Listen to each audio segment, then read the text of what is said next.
All right, we're live. Welcome to Playform Radio, a weekly discussion on creative entrepreneurship. Today's guest is my friend, George Siosi Samuels, the founder of Hona.io.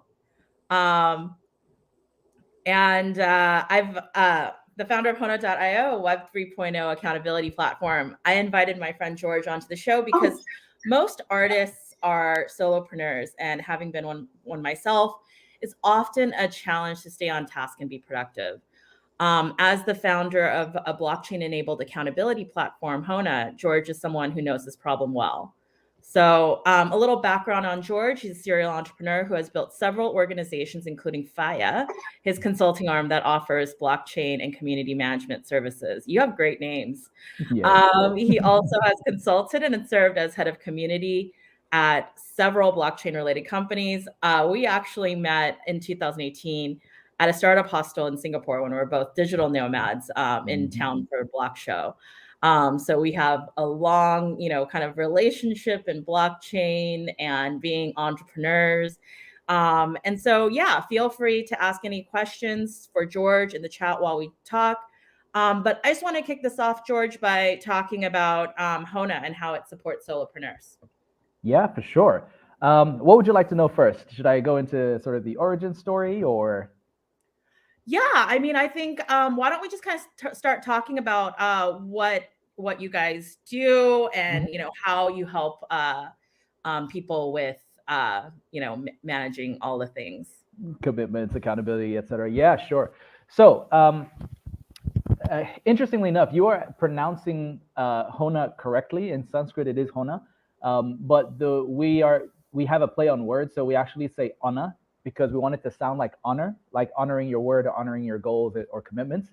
So we're trying to get people to say Hona whenever they yeah. So this is where it can become a bit confusing, right? Because you're saying it correctly technically, but yeah, we wanted to people to think of like honoring things with honor, and it's going well so far. So Anna, it actually, the idea for it came out of another group called the Pack, which actually began in 2016.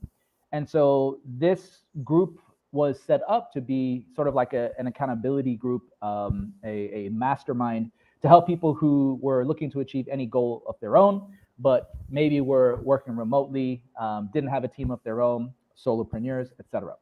And we noticed that these solopreneur types had something we called lone wolf syndrome, right? Which was the sort of thing where they might have been traumatized or they might have, left like a corporate job or left some other group where things didn't work out so well and they just needed to get out of that toxic environment. And, they thought being their own boss was the best thing to do for them.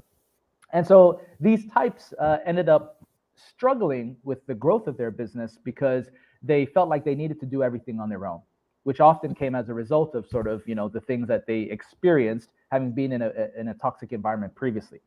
So the issue wasn't, by corporate America. exactly.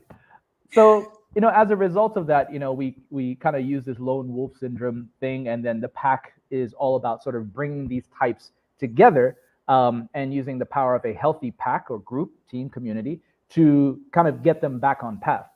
And so that was just, an idea that I had while I was on the train one day, and it formed the group. Fast forward 4 to 5 years later, we then saw the pandemic happen.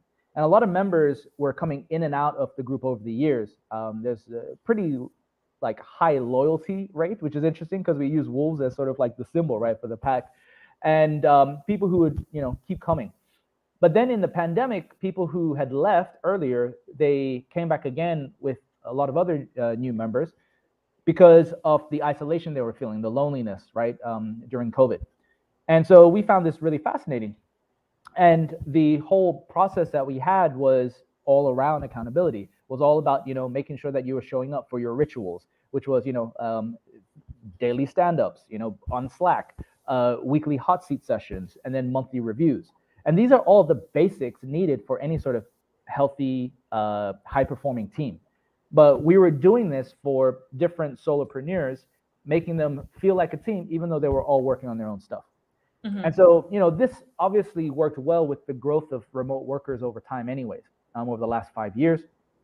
And then COVID struck, and Hona actually came out as a result of work we did in the pack. So we were doing everything in Slack, and then we actually implemented an idea to start getting people to put or stake an amount to their goals or commitments for the pack period, which was happening quarterly. Mhm. And we said, hey, you can either use PayPal to make this payment, or you could use crypto. And when they started experimenting with it, and we just created a Slack bot to begin with, we found that a lot of them were getting more motivation because they had sort of skin in the game of their own commitment. And so the idea was, if you commit some money, take some money. Like criminal undercover. That's okay.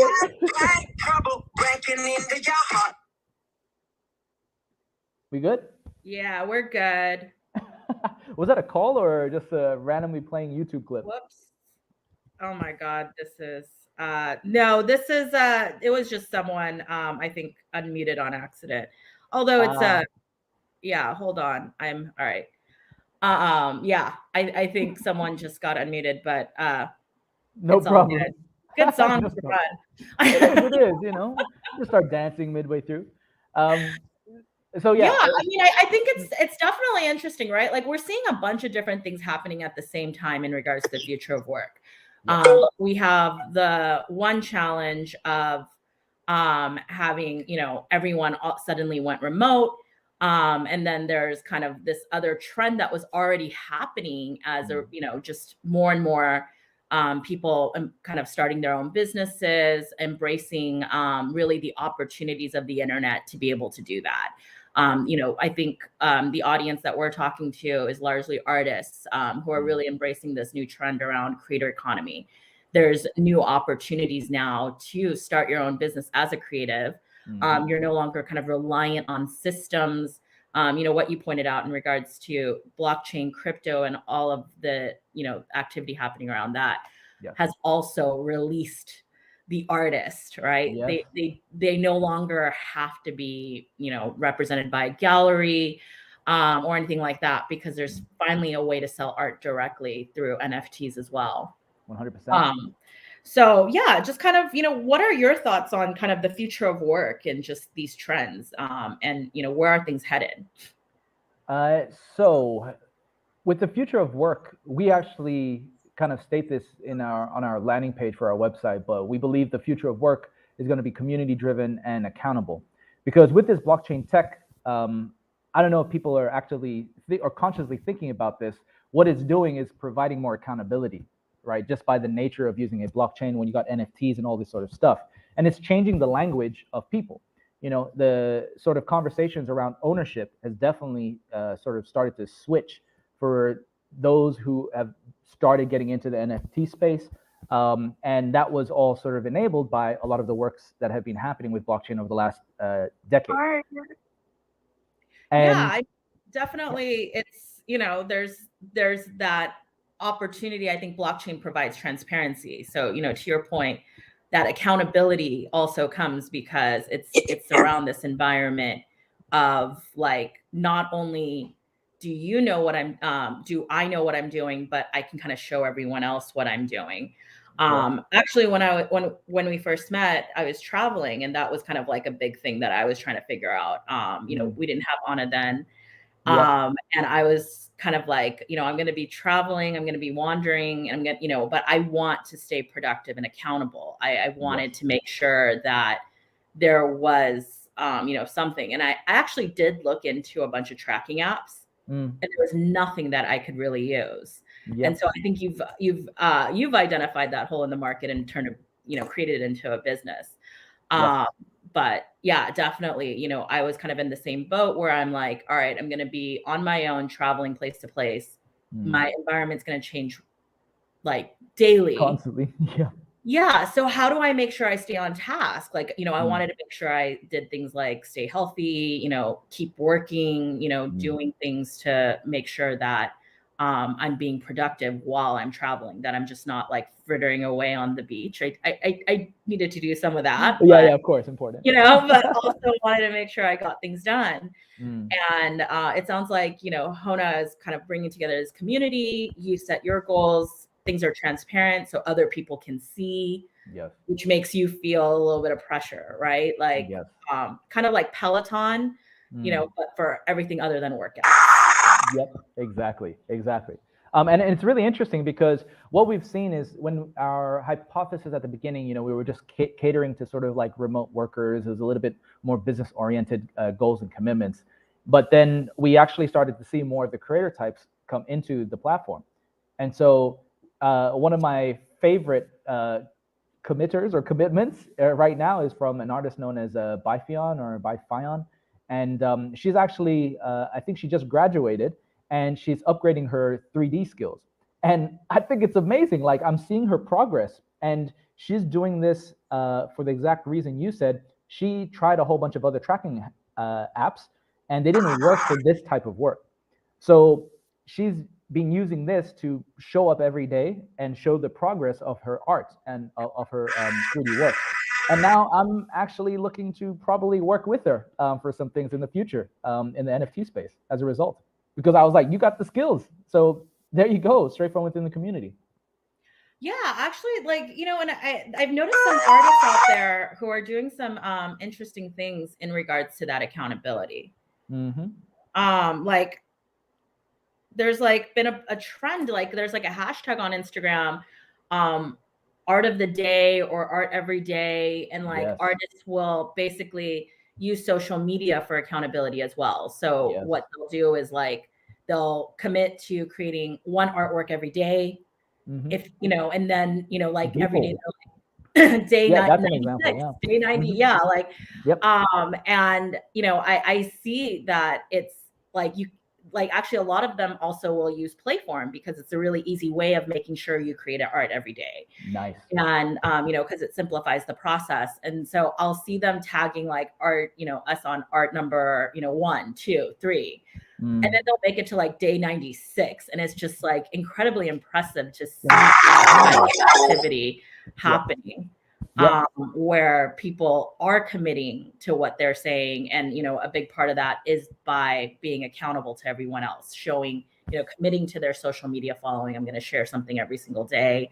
Yes. And, if they, if on 96 they drop off and there is day 97, everyone's going to see.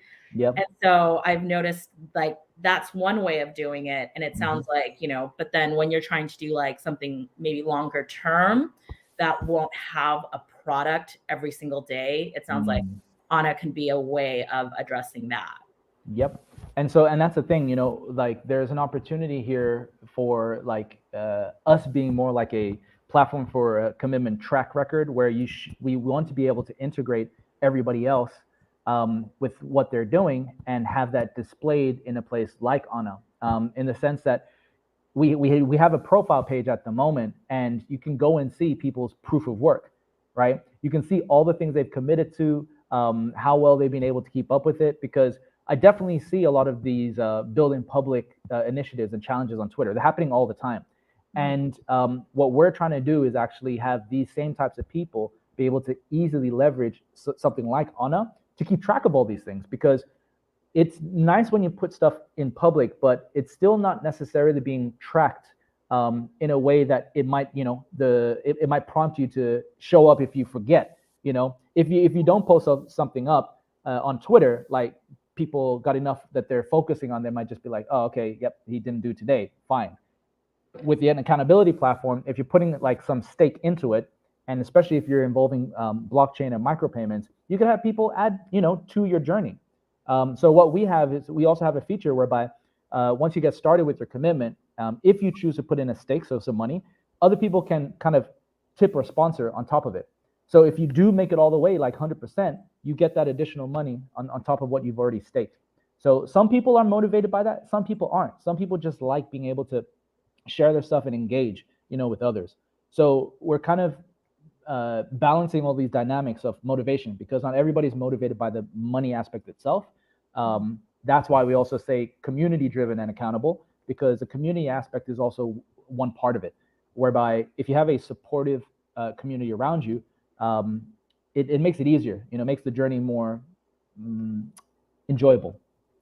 So you mentioned learning 3D skills. We've been talking about creating art every day. What are some other, kind of tasks, goals that you see, creative people setting for themselves on Hona?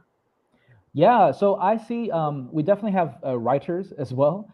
So we do have people who are doing like their PhDs and putting their commitments for their PhDs on the platform. We have somebody recently create a blog post about multisensory space comparison. And I was like, what?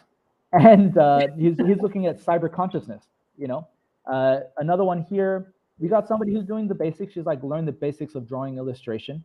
We've got a UX designer. His is learning UX or general upskilling for at least 1 hour daily. Every single day he puts up takeaways, like key takeaways, through his lessons.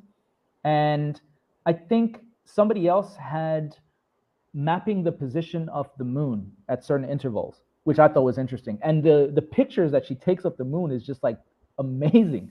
So like that was kind of like an interesting one too that I didn't expect on the platform. And these people just keep showing up. I think that's what kind of amazes me. But we've also noticed, some people, this is a common behavior. When people enter the platform, I think everybody knows that there's stuff that they're meant to commit to. But sometimes they get stuck even at the beginning process of like, what should I commit to? It's that prioritization thing. And then they go, how much money, if I'm going to put any money on this? And they're going to get it back themselves, right? If they succeed. But even with that mechanism, people still like are, I guess, afraid of failure, And so these are all the things that we try to help people with. And we try to bring more of an empathetic approach to the accountability, because shame, guilt, fear, all that stuff comes with accountability as well. There's like a dark side to accountability. Dark side. That's really true, right? I mean, I think there's a couple of things there. First off, it's like when you have a big goal, right? Like, like I'm gonna, write this PhD paper. It's like, that's overwhelming. And when you look at that, the fear of failure is pretty big, because you're like, how am I going to finish this? Yeah. And a big part of that is like breaking it up into little tasks, doing one piece at a time. Yeah. How do you kind of think about how to break down that task so that it's not so overwhelming? So it's not just one big failure. Oh, I don't finish my PhD, or I don't finish my, masterpiece. But that you can, break it down, because, some of those, if you break it down, you're going to win some of those, right? It's just kind of a lot of big numbers. Like one task, chance of failure is high. 100 tasks, you're going to finish some of those. Yep. And that's exactly why when people get onto the platform, we try to encourage them to actually choose something that they can commit to on a daily basis, just to get used to the habit of showing up. Because for some people, they have to go to the very basics, right? And for most people who this type of platform appeals to, that's probably the thing they're struggling with. It's like they know there's stuff that they need to commit to, but it's like the ability to commit to anything is kind of like that first skill. So, it might just be as simple as show up on the platform, once every day for like 30 days. Doesn't matter what you put up, but it's like building up those type of core skill sets. And then over time, we're actually looking at sort of more features around the sort of breaking up of goals, whereby at the beginning we have like a wizard process, right? So when you create a new commitment, you can either do it in a normal form type, or you could go through like a guided wizard. And that one will sort of slow you down and think a little bit more about what it is you're committing to before you commit it. Because that's the other thing that we found, that there are a lot of people who are like, hey, I got this great idea, I want to commit to it. They overcommit, right? Yes, I see that a lot too. Yep. Like, people who are like, yeah, I'm going to do something and I'm going to make $1 million off of this, first thing that I'm going to do, or, I'm going to release an NFT and it has to sell for, $69 million and be number one, or it's just, I'm failed and I'm done. I'm not going to do this anymore kind of feeling. Yeah. Yep. And so that's where we also are like incorporating processes whereby it's okay to fail too. right? So I think that fear of failure, right, is like a personal, like inner block for a lot of people. And so we want to enable folks to be okay with that within our platform, so that they don't worry about like, okay, I got to create something that I have to finish, and if I don't, then oh my god, like the end of the world. It's not the end of the world. What we see a lot of our members do is, if they decide to say cancel a commitment, or abandon early, then there's just a prompter that says, okay, we noticed that you're closing this or canceling it. What did you learn, or why are you canceling it? So that you even log your reasons, because that is what is going to be informing some of the more machine learning stuff we got planned in the future, about you learning about yourself, like why you actually abandon things early. Because sometimes the answer to your commitment issues, right, or accountability issues is found there, but we just don't track this anywhere. We just kind of switch between things a lot, and we don't really look at like, okay, why did I switch? Because it might be a valid reason, and you can use that to be able to inform your ability to create better commitments in the future. That's kind of what I think we are more concerned with, helping people with that commitment creation process as a first step, and just making better commitments. And those commitments can be goals or habits. And I think something else that I just want to point out, sometimes that I think you were talking about this earlier, where it's like it's about showing up for yourself, and building that habit of showing up for yourself. Yes. So like that made me think of when I was traveling and I was trying to think like, how do I set goals? How do I be accountable for myself? I wanted to be productive. And, one thing that I really relied on was I made sure I was working out like 5 times a week. Like I had my Fitbit on, I was tracking my steps. And while that wasn't actually my goal, I had a lot of other more professional goals of networking and doing things. But by setting that kind of, working out, making sure that you take a certain number of steps, those things were like something really easy to like make happen. Exactly. And by sticking to that one goal and showing up for myself every day, and that I did start noticing I was showing up for all the other things too. Exactly. Just by, even though that wasn't the professional goal, right? Working out every day had nothing to do with what I was doing professionally, but just making sure that every day I did that, I would show up for myself and I'd be like, okay, I did that. And that would start building the behavior of showing up for other things as well. Correct. I mean, that skill alone is incredibly important for entrepreneurs, right? The ability to like show up, right? Because it's that whole like never give up attitude, And of course, different entrepreneurs sort of have different styles, but I think the ability to keep going is what sets like the great entrepreneurs from the not so great, because when things get hard, if you've got a good habit of just showing up, it's just an automatic thing that kicks in, and you'll just keep going. And so that's why I personally believe like everything's connected. I don't really see separations between like work or personal or what have you, although they can be good to separate sometimes. I see how like, if you don't take care of your health, well, of course it's going to affect your work, and if you don't take care of your work side and no money's coming in, well, it's going to affect your health too, with stress and other things. So if you can make it a habit to show up for anything, as you've already experienced, it will just have a knock-on effect. And that's what we're trying to do for folks using Hona, is get them to show up, using the fancy tools. But at the end of the day, really, we want that to carry on for themselves, ongoing. Yeah, I mean, like, I think we're seeing just a massive trend in regards to entrepreneurship. During the pandemic, it was like an unprecedented number of new businesses was started, at least here in the United States. I think a lot of it was, I think it was like 65% increase in retail, e-commerce, that type of stuff. Yeah, not surprised. We're seeing with NFTs, like now, I mean, there's more and more artists being started, like kind of jumping in every single day. I get emails from artists all the time, like, I was doing this, but now I'm going to focus on my art. Just like, it's really unleashed this new opportunity for all of us to work independently, have that kind of freedom. And and it's great. It all sounds fantastic. But as you and I know, as entrepreneurs, when you don't have a boss, you have to be your own boss, right? And that's really difficult. And Yes. I think, in a sense, like we're all kind of having to figure out how to be our own boss. And I think what this challenge is kind of learning how to be the boss that works best with me. It sounds like that's what Mm. Ona is helping people do. Like Yes.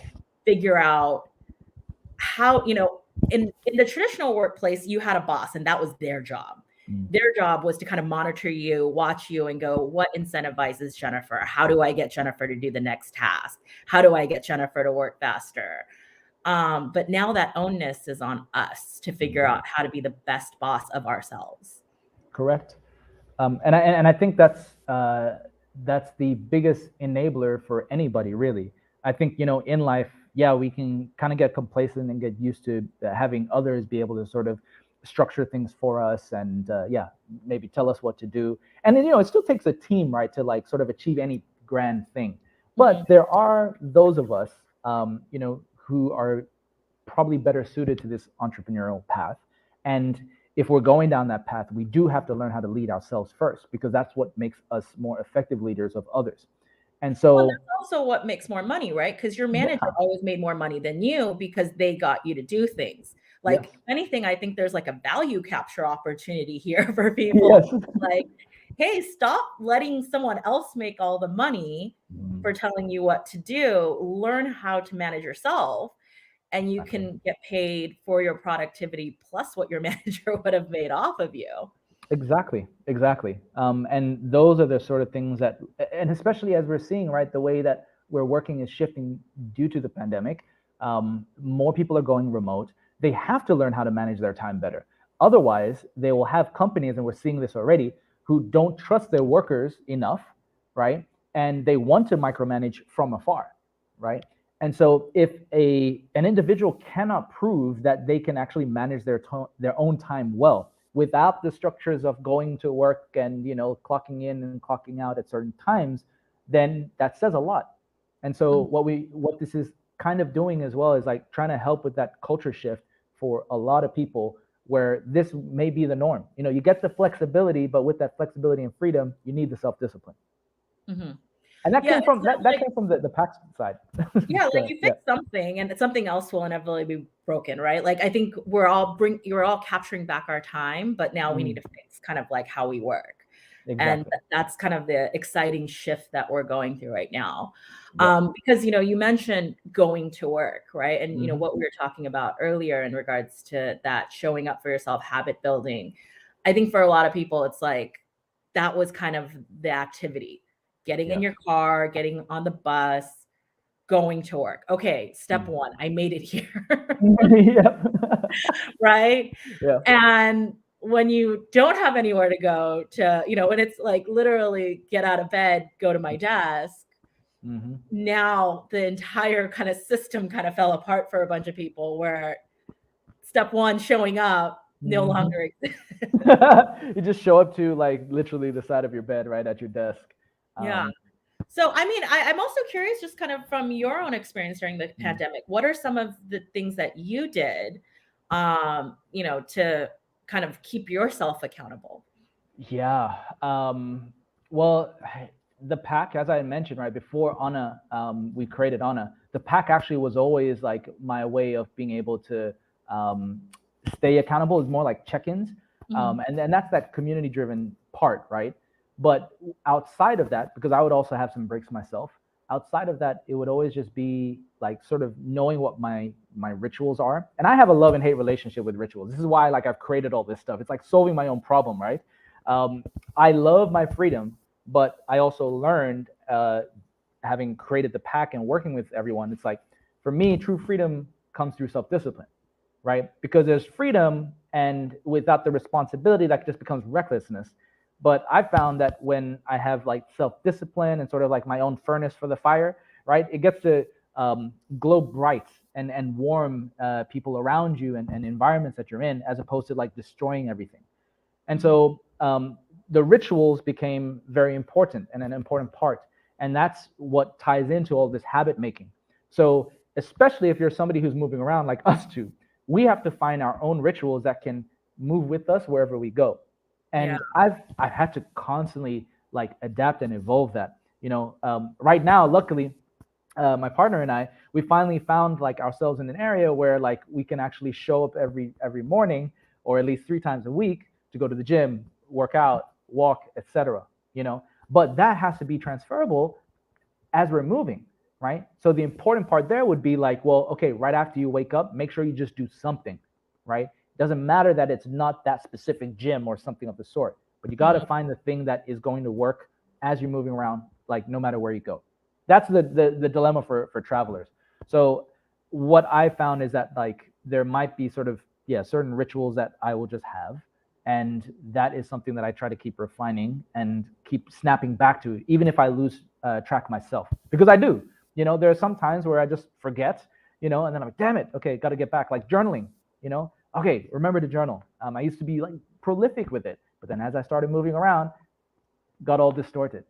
But the moving around is always a challenge. Actually, like one of the things during the pandemic, I didn't get a coffee machine, and people were like, get a coffee machine. Like people offered to buy me coffee machines. Why wouldn't you have a coffee machine? I'm like, I don't want one, because my ritual is I wake up in the morning and I have to go find coffee. That's like for me. Like, and it'll force me to go, I walk to Starbucks. I walk to a coffee shop. And by doing that, it forces me to go outside the house. And if I had a coffee machine, I would probably never leave. Like things like that, where we kind of like set up these like little things for ourselves. Yep. But going back to the pack and, kind of forming that collective, that accountability group.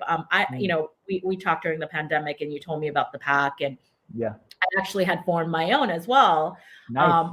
Like you and I tend to kind of do the same things, just in our ways.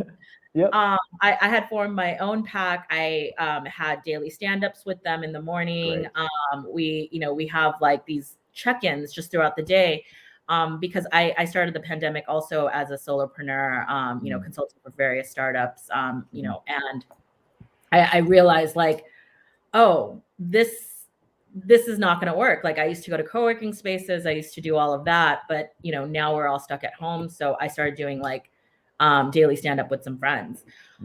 So my next question is like, how do you find that community? How do you find other people like you?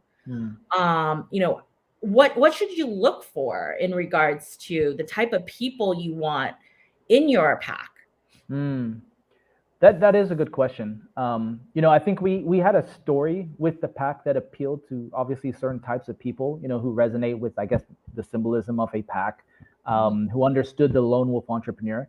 And I think the pack also, like, we also want people to form their own packs. Like that's the idea, right? We're just kind of helping to form like the discipline that's required, but then take that and go find your own. And so with each pack, it's a different culture. So often when you're looking for people, you have to ask yourself like, okay, who am I in this, right? And what are like the key like top 3 things that I want as part of the value set of whatever group I bring together? Because that's kind of what happened with the pack. So the 3 things for us was patience, persistence, and momentum. So people who kind of resonated with these items and sort of like a yin yang take of the world, that's how we would find folks. And then also those pack members would then just refer others. They, of course, have their experience and like, okay, yeah, I want you to come, try it out, and away you go. So and I would call that the tribe theory, right? Like, you keep like finds like. Exactly. And you know this, you've experienced it, right? Like, you ask how to find them, but you've found your people wherever you've gone, Yes, literally. And yes. So it's the same sort of principle. It's just that I think when you're kind of putting some formalities around it, for whatever reason, right, things just go, oh, okay, who are these people? But it's the same principle. The way that you find your tribe already, naturally, you just got to take the essence of that and go, okay, we're just putting structure for this particular reason, right? Because we want to, have people kind of like level up their game or stay disciplined, etc. But just kind of choose your top 3 things. And you're infusing like your essence, because that's going to sort of dictate the culture, right? If you're the one creating it, and then go, okay, on this side, we're just putting the structure around it. That's why I keep using furnace for the fire, right? So you are the fire and you find a furnace, and those are the value sets. And hopefully, so it sounds like first, if you, start step number one, what do you want to accomplish? Kind of, and it sounds like don't just focus on the actual product. It's not like I'm an artist, I have to find other artists. But really focus on the kind of the attributes of what you're trying to accomplish. Like we all want to be, consistent. We all want to be, persistent. We all want to be successful.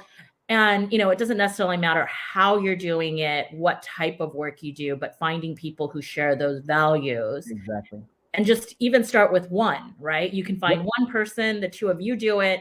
And to your point, others will join that also, once there's like two of you reflecting those values, other people who want to also share in those values will join. Yep. So here's an interesting question, right? So you visit a lot of countries. If you were to sum up, like, say, Korea in one word, what word comes to mind for you? God, I mean, we all think with one brain, I feel like sometimes. Homogenous. Like we are so homogenous as a homogenous. And just to put more context to everyone else, what George is talking about. So George and I met in 2018-19, or actually 2018. And, I was traveling in 2018-19.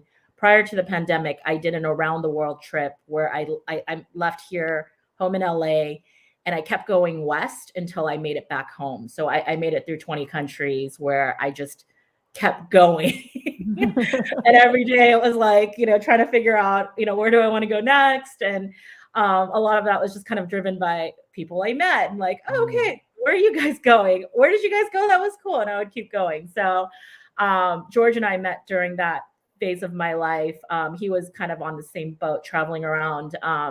And funny enough, we all met at a digital nomad hostel called Tribe Theory.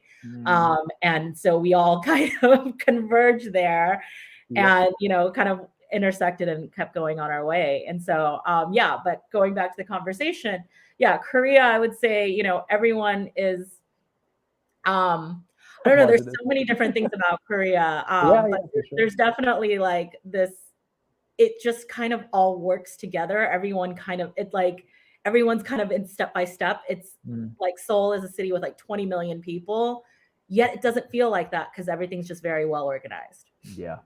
And this is so, and this is the thing, what I find with like, a lot of sort of nations and the cultures, like, when you look at them as a whole, right? If you look at the United States, a lot of people think of, like freedom and liberty, although of course there's nuances to that, but generally the American dream, freedom, that's what America has want to represent. And so those things are what attract the tribe, right? So you'll see. We put up the Statue of Liberty. We said freedom, and so like everyone came here that cares about freedom, and now they don't want to wear masks. Exactly, right? Light and dark. Yeah. And so that's exactly why, right? For the pack, and when I created that, we have this like yin yang approach to everything. So it's like freedom through self-discipline. Some people can't reconcile the two. People who are so much on the freedom side, they're like, no, freedom means whatever I want to do, right? I can do it. But like mine is sort of more like, well, freedom, true freedom for us comes through the self-discipline, because without it, you get that recklessness, but all those sort of things are what sort of help dictate, the culture, the vibes. I think in the Web3 NFT space, everyone's talking about community vibes. It's the same thing, different language, different words, but it's the same thing. That's what you're going for. Like you're setting your vibes, and those who vibe with you end up being attracted. Yeah. And, I think in a sense, like you and I kind of lived this life before the pandemic, and now I feel like everyone's living this life. Yes. I post on Facebook, I already live in the metaverse. And I kind of felt like, I actually, like 3 years ago, I was explaining to someone, my life is blockchain. I don't exist in any one place. I'm like everywhere, and it's all about interconnected nodes. But, I think, this kind of ability to think about freedom, but, in order to be free, you also need to have some constraints. There is that balance, and it is a struggle sometimes, right? I think that's another area, especially talking about artists, having that freedom, having that unstructured also facilitates creativity, right? Yep. And so I think artists often have this fear of like, if I regiment and if I kind of create this construct, if I create art every day, what if it affects my creativity?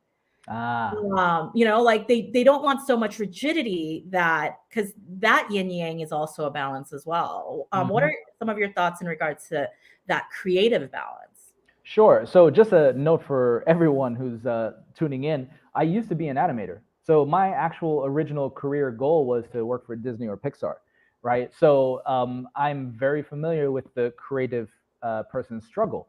And I guess my answer to that is, I'll use this furnace for the fire analogy again. It's, if you think of yourself as the fire, then think about what happens when that's let completely free to do whatever it wants, and it potentially just destroys itself or goes in all these directions, right? No focus. That's the kind of like dark side of like unbounded creativity. You're like, where do I go? Where do I even begin? It's like all this great stuff, but what are you doing with it? And you might burn the house down. Exactly. And there are many stories of artists who have done this, right? They're so stubborn about, I'm a creative, I just want to create, right? But they forget like all the things happening around them in their lives. And not every single person is like the next, great artist, where that luckily for them helped them, catapult into stardom or something. There's a large majority who kind of take that example of creative freedom, but end up nowhere, end up broke, depressed, a drunkard or something of the sort. So if you've ever tried working for a client in the creative field, you'll know this, that actually sometimes it's better when you're given a brief from a client for your creativity. Because when a client goes, hey, just create whatever you want, well, you go and create whatever you want and then come back to the client, and the client's like, yeah, no, that's not what I want. And you're like, okay, this is becoming very unproductive now. So you got to think about, if you have some sort of goal long-term, like that's the client, right? And you're working with them to get closer and closer. And if that goal, if you think of them as the client, and what are they responding back to you in terms of like, okay, what's the focus? What are the parameters? And that just helps structure, again, the furnace for the fire, so that you can, glow brightly without sort of just wandering aimlessly or going all over the place without really sort of any idea what you're doing. Actually, taking this back to what we were talking about earlier about like people need to learn to be their own manager, I'm realizing from like a creative perspective, you kind of also need to learn how to be your own client. Yes. Right? Like it's also saying like, like, and that's kind of the fun part here, right? In the past, if you wanted to make money, it's like, okay, I have to find a client. I have to do what they want me to do. I have this creative vision and I have to figure out how to fit it into their box, their furnace. But, I think the kind of new opportunity here for artists is to really think about yourself as the client and say, this is the artist I want to become. Yep. This is the kind of project I want to be able to execute. Correct. Here's where I am today, and how do I work with that client myself to get myself towards that end goal? So your future self. Yeah. So like, I mean, like the cool thing here is, with this new kind of freedom that's coming from the ability for anyone to start their own business and to be their own creative entrepreneur, is that you can create the boss that you want to be, that you want to have. You can create the client that you want to have. You don't need to like fit into necessarily this corporate structure of like, this is the ideal employee that we'd like, and this is the output that we like. You can define those things for yourself, but you still have to have the discipline, the accountability, all these other skills that always had to exist in the past. Yep. Those still need to be here. Like, it's kind of like, don't throw out the baby with the bathwater kind of thing, right? Just because we don't have corporate structure anymore, just because we don't have jobs anymore, doesn't mean we need to get rid of those processes, but maybe the way we structure the idea of a manager, the way we structure the client. Correct. Like that mentality needs to change, or has the opportunity to change, so that you don't have to be stuck with the boss you don't like. You can have the boss that you've always wanted. you're not stuck with the client that, signed up for your business that you're like, I don't want to work with this person, but I have to. Yeah. You can find the clients that you want, but you still have to have that drive, that discipline, that work ethic, and all the other things that was always expected in the workplace. Exactly. And this might not be a popular opinion, but I'm not against hierarchies. And the reason for this is because I think people have conflated like a hierarchy with poor managers or poor leaders, right? So it's like the people, if in a hierarchical system, if everybody knows what they're doing and it's a positive environment, things actually move very well and very smoothly, right? And people then also have like the feeling of like growth. And because I've noticed this, I've been in large organizations where it went from like a hierarchical structure, they tried to go flat, and then the biggest complaint was that employees didn't know how they could move up. They didn't feel like that sense of growth, So this is what I found very interesting.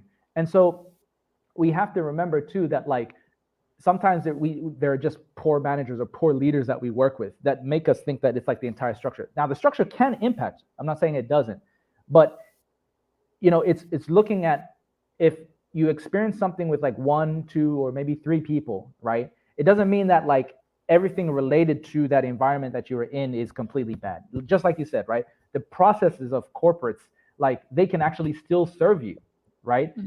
And if you are looking at your future self as your own client, then use those same processes, which may have been good for yourself, in service of your future self. And if you're a creative, you can use your creative imagination to have those conversations with yourself. I mean, I do this, right? A lot of times I love having like, I'll get like these sparks of inspiration. My partner knows this. And I'll just need to like go and download everything onto paper somewhere or a laptop or map it out. And if I'm meditating or doing anything of the sort, I will have these conversations with like another version of myself. Some people might think it's crazy, but it works for me, and it's like that check-in. And that actually also comes to another point that I think about a lot, which is like learning about how you work. This is something that I encourage a lot of my team members to focus on. I'm like, I'm trying to figure out how to manage you. And I ultimately, I don't want to tell them what to do. I want to figure out how they're going to be able to do it. And, I think it's, and all the good managers I've had in the past have had these skills as well, where they don't just try to kind of give you a one size fits all solution. They try to help you explore what helps you work. Like you just mentioned, like for you need to do that process exercise where you're going to, some people like, I've noticed like they really like checklists. Other people, they need to take an hour and just like take that meeting and decompress. I've always been someone that like, I think inside the meeting, like I need to talk to people. Like I know I need to talk to people or I can't get anything in my head out. And really understanding who you are, how you work. And then, like, once again, going back to like that manager, being a really good manager of yourself and being patient with that, understanding who you are and saying, okay, well, if you're the kind of person that needs to take a breather after a meeting to write down everything that you thought, let's make that the ritual, make that the goal. Rather than, try to be, like, I think that's really more the frustration with corporate America for a lot of people. You do have a lot of bad managers who try to kind of force everyone through the same track. Or you have a corporate culture that, because now it's like 10,000 people work here, it's kind of like everyone has to do things a certain way. And that's uncomfortable for a lot of the people within that organization. Whereas in this new way of thinking, if everyone can be their own manager, they can also work with themselves to kind of figure out, how do I work best? And people can be very good at self-organizing. We take a look at it, even what we see in this like DAO space. I think they had that Constitution DAO, right? Like it was a random idea they put out on Twitter, and then they self-organized to raise like $40 million plus. I think it was 40 million plus, right? To try and buy the Constitution. And I noticed there with a lot of good self-organizing groups, they have something that is higher than themselves, right? and it's aligned with something that they've already like kind of want to be part of anyways, right? That freedom thing and like having ownership. So for a lot of people that went in, it's like, yeah, we the people, I'm down with that idea. Let's get in. And so when you do have something that is sort of higher than yourself, it makes it easier for everybody to just self-organize towards a thing, right? Now, the trouble when you're just looking at your own goals, right, and you don't have those people around to create that momentum, it's like you've got to build that almost imaginary momentum within yourself, to get to where you want. And I think that's kind of what we miss in today's society in many ways. It's a weird one. I was having a conversation the other day talking about during times of war, even though it's like atrocious, like what happens during war, it's probably one of the biggest catalysts for focus for an entire group of people, right? Everybody kind of like, they have their jobs, but they all know they're moving towards one thing, which is either to like conquer the world or to just survive. When that is no longer there, people have so many options. They're like, okay, which one, like, what do I go with? That is a problem in and of itself as well, when you have too much choice. And it's like, we kind of haven't figured out a good way yet to be able to drive a lot of people towards something that's, I don't know, like a central focus point without fear involved or wars at a nation like the pandemic level. Was one, Pandemic, right? exactly. Yeah, I mean, like it was amazing. Like in the beginning of the pandemic, when we all locked down, just how the world came together. Like, wow, Yep. that was a really powerful moment. We've since then kind of exactly. Now it's like I'm over this now. Yeah, it's over now. We're gonna move on. But in the beginning, it really felt like that war mentality, as you point out, like where everyone got down, and it was there. We were all singularly focused on one thing, and and since then, people now are just tired. Conspiracy theories, they're like, it's not as bad as you say it is. I'm going to continue on with my life and pursue my dreams. I live in America, man. Hey, no comment. Enough said. Yeah. Exactly. But yeah, I think this is just a really interesting conversation and a new way of thinking about work, productivity. I think everything's just been changing this year, and I think that's been such a beautiful thing. I really love change, and I love the opportunities that come with change. And I think the changes that happened recently have just been so powerful for creative people. That's really been the impetus of wanting to do this show, because I don't want creative people to miss out. This is the best time ever to be an artist. Like ever. Like no matter where you are. You go back and talk to Da Vinci, and he would say, no, 2021 is a better time right now in the creative, in the Renaissance, right? Yeah. This is the best time. This is the most inclusive environment we've ever had for artists. Anyone can make it. Yep. And, WAGMI, we're all going to make it.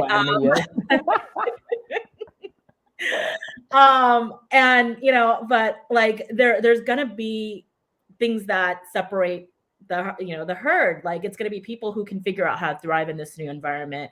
And I think the things that we've been talking about today in regards to accountability, discipline, Hona, setting expectations, building that tribe, doing all of these things, showing up for yourself. These are all tips that artists can really take to heart in figuring out, how do I make sure I take the most of this opportunity and really, go after it with 100% of my potential. Exactly. All right. Well, can you share with everyone how they can learn more about Hona, and how they can, get plugged in with the community? Sure. So yeah, if you want to go to our website, it is hona.io. So hona.io. There you can sign up, get started. And if you want to connect with me, it's at George Siosi. So I think on the screen you should see my two names there, George Siosi. It's just together at anywhere on Twitter, Instagram, what have you. If you have any questions about it, just reach out. Always happy to help. We've got some exciting things lined up for the new year, and would love to just see you on the platform, because I'd really love actually the creatives and who are looking to kind of upskill, put down their progress updates. It always fascinates me, and it inspires me as well, because as someone who used to be an animator, all the creative juices come out. I'm like, maybe I might just go up and like open up Blender again, or let me check out Unreal Engine 5. Yeah, we're all gonna become artists. Like, yep, exactly. It's the best time, right? Like, everyone's kind of looking at the opportunity. It's a great time to be an artist. 100%. I just wanted to thank you for coming onto the show. You're just someone that I thought would have a lot of really great insights for people, for our community, just, from and I'm glad we got to share this conversation, because this is the kind of stuff you and I do all the time. We just like to talk and about the future and where's everything going. And I wanted to share that with our community as well. For everyone else, we're going to be taking a 2-week break for the holidays. So we'll be bringing back the show in January, new year, new show. Check out Hona so that you can be a new you as well. I think it's a perfect app for time as well. Yep. You guys are going to have a huge 2022, because I think a lot of people are trying to figure this out, right? 100%. 2021 kind of dumped everyone out and said, hey, you can be an entrepreneur now. You can be creative, have freedom. And then 2022 discipline. All right, well, I got nothing done. How do I get it together this year? Exactly. And so I think it's great for anyone trying to get their new year started. But yeah, thank you to everyone for tuning in this year. We're gonna try to stay accountable and keep this going next year as well. So thank you, George, and everyone. Bye. See y'all.